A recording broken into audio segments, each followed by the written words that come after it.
Hello friends, welcome back to my channel. তোমরা সবাই কেমন আছো?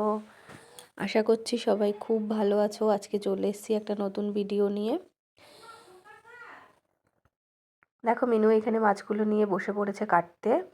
আজকে ওই রান্না করবে বলেছে মাছ তরকারিটা। তরকারি ঠিক নাও, একটু অন্যভাবে রান্না করবে আজকে। মা ওকে সব রেডি করে দিচ্ছে, মশলা ফসলা যা যা লাগবে সব মা বেটে দিচ্ছে। ও দেখো মাছগুলো কেটে ধুয়ে ভালো করে নিয়ে চলে এসেছে রান্না করতে।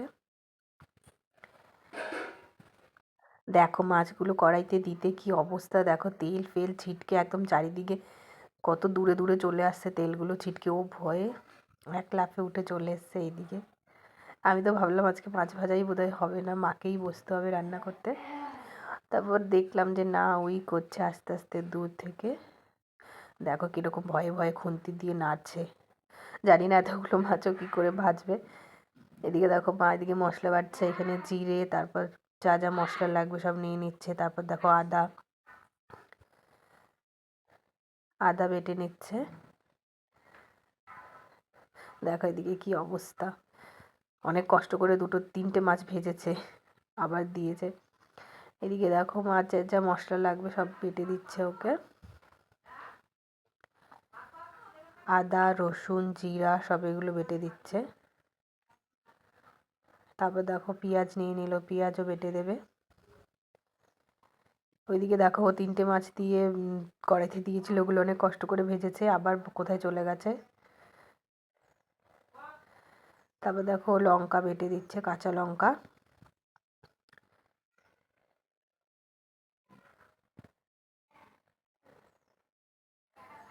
দেখো এখানে আদা রসুন জিরে কাঁচা লঙ্কা পেঁয়াজ, আর এইখানে বেটে নিয়েছে পোস্ত আর কাজু। কাজু আর পোস্তটা দিলে খুব টেস্ট হয় খেতে। আর আজকে মিনু রান্না করবে একটু আলাদাভাবে, জানি না ও কেমন করে করবে। দেখতে থাকো ভিডিওটা, তাহলে বুঝতে পারবে ও আজকে কী টেকনিক ব্যবহার করবে। আর দেখো এইগুলো সেই মশলাটাকে কষানোর জন্য যা যা লাগবে মা কেটে দিচ্ছে, পেঁয়াজ টমেটো। আর এইদিকে দেখো এই দুটো কী করছে, দেখো সারাটা দিন দুটো একসাথে ঘুরে বেড়ায়, যেইখানে যাবে দুটো একসাথে। এদিকে দেখো ওর অনেক কষ্ট করে মাছ ভাজাটা কমপ্লিট করতে পেরেছে ও। তারপর দেখো কড়াইতে তেল দিয়ে কালো জিরে ফোড়নে দিয়ে মা এই মাত্র যেই পেঁয়াজটা কেটে দিল, পেঁয়াজ টমেটো লঙ্কা, ওগুলো এখনও ভেজে নেবে ভালো করে। দেখো পেঁয়াজ ভাজা হয়ে গেছে, তারপর টমেটোটা দিয়ে দিল। বাইরে কাঠের আঁচে রান্না করলে বেশি টাইম লাগে না করতে, তাড়াতাড়ি হয়ে যায়। দেখো মাছগুলো, তারপর দেখো যা মশলা দিয়েছিল সব দিয়ে দিল ভালো করে কষাতে। আর দেখো এখানে বাবা কলকাতা থেকে আসার পর আবার বাবাকে ধরেছে খাবারের জন্য। দেখো মশলাটা ভালো করে কষিয়ে ওর মধ্যে লবণ হলুদ দিয়ে ভালো করে কষিয়ে নিয়েছে। তেল ওঠার পর তারপরে ও জল দিয়েছে। দেখো জলটা ফুটতেই ও মাছগুলো এক এক করে ছেড়ে দিল। মাছগুলো দেখো গোটাই আছে, কিন্তু আমি ভাবছিলাম বোধহয় থাকবে না গোটা আজকে। যাই হোক অনেক কষ্ট করে ও ভেজেছে মাছগুলো। তারপর দেখো এখানে হয়ে গেছে মাছ, এখানেই শেষ না, ও আবার দেখো কি করবে। দেখো মাছগুলোকে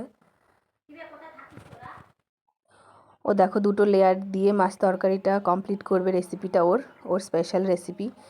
বাটির মধ্যে দেখো আমুল দুধ নিয়ে নিয়েছে পাউডার যেটা, আর এটা হচ্ছে টক দই। দুটো ভালো করে ছিটিয়ে দিয়েছে ওপর দিয়ে। আর এদিকে মা ধনেপাতা কুচিয়ে দিয়েছিল, ওটা দিয়ে দিল।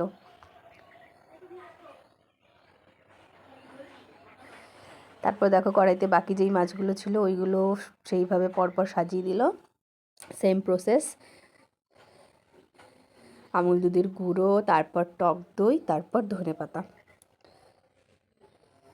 তারপরে কড়াইতে যে গ্রেভিটা আছে ওটাও দিয়ে দেবে ওপর দিয়ে। তোমরা একদিন অবশ্যই এইভাবে ট্রাই করো, আশা করছি ভালো লাগবে। আমাদেরও খুব ভালো লেগেছিল খেতে। ভালো লাগলে লাইক কমেন্ট শেয়ার করতে ভুলো না। আর আমাদের চ্যানেলে যারা নতুন আছো তারা অবশ্যই আমাদের চ্যানেলটা সাবস্ক্রাইব করে দিও, যাতে আমরা এর পরবর্তীকালে আরও ভালো ভালো ভিডিও তোমাদের জন্য নিয়ে আসতে পারি। আজকের মতো এখানেই।